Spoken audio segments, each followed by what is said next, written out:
ಇಲ್ಲ ಸರ್, ಸಿನಿಮಾನೇ ಮಾಡಿದ್ದೀನಂತೆ ಧೈರ್ಯ ಮಾಡಿ ಪ್ರಚಾರಕ್ಕೆ ಬರದೇ ಇರೋದು ದೊಡ್ಡ ವಿಷಯ ಏನಲ್ಲ. ಬಟ್ ಕಾರಣಾಂತರಗಳಿಂದ ನನಗೆ ಒಂದು 2 ಪ್ರೆಸ್ ಮೀಟಿಗೆ ಬಂದಿಲ್ಲ. ಅದು ಬಿಟ್ಟು ಅವ್ರು ಮಾಡಿರೋದೆಲ್ಲ ಪ್ರೆಸ್ ಮೀಟಿಗೆ ಬಂದಿದ್ದೀನಿ. ಒಂದ್ಸಲಿ ನನಗೆ ಹೆಲ್ತ್ ಇಶ್ಯೂ ಇತ್ತು ಆ್ಯಂಡ್ ಇನ್ನೊಂದ್ಸಲಿ ಶೂಟಿಂಗ್ ಇತ್ತು, ಔಟ್ಡೋರ್ ಶೂಟಿಂಗ್. ಬ್ಯಾಂಗ್ಳೂರಲ್ಲೇ ಇದ್ದಿದ್ದರೆ ನಾನು ಟ್ರೈ ಮಾಡ್ತಾಯಿದ್ದೆ, ಬಟ್ ಔಟ್ಡೋರ್ ಇದರಿಂದ ಬರೋಕ್ಕಾಗಿರಲಿಲ್ಲ ಅಷ್ಟೇ.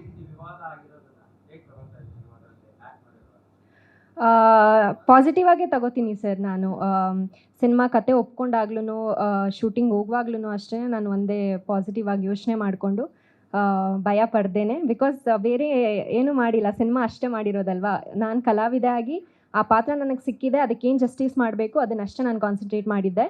ಆ್ಯಂಡ್ ಇನ್ನು ಈಗ ಕೇಸ್ಗಳಾಗಲಿ ಅದಕ್ಕೆಲ್ಲ ನನ್ನ ಇನ್ವಾಲ್ವ್ಮೆಂಟ್ ಇಲ್ಲ. ಅದೆಲ್ಲ ಕಂಪ್ಲೀಟ್ ಕ್ರೆಡಿಟ್ಸ್ ಡೈರೆಕ್ಟರ್ ಹಾಗೂ ಪ್ರೊಡ್ಯೂಸರಿಗೆ ಹೋಗಬೇಕು ಅಷ್ಟೇ. ನನ್ನ ಪಾತ್ರದ ನೇಮ್ ಬಂದು ಶೀಲಾ. ಒಂದು ಫ್ಯಾಷನ್ ಮಾಡೆಲ್ ಆಗಿರ್ತಾರೆ. Bold and strong character.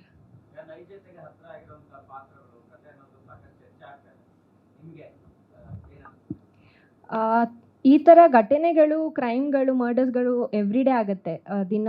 ಹಂಗಂತ ನಾವೆಲ್ಲ ಪ್ರತಿಯೊಂದನ್ನು ನಾವೊಬ್ಬರು ಜೀವನಕ್ಕೆ ಅಥವಾ ಕೆಲವೊಬ್ಬರು ಪಾತ್ರಕ್ಕೆ ನಾವು ಕಂಪೇರ್ ಮಾಡೋದಕ್ಕಾಗಲ್ಲ ಅಲ್ಲ.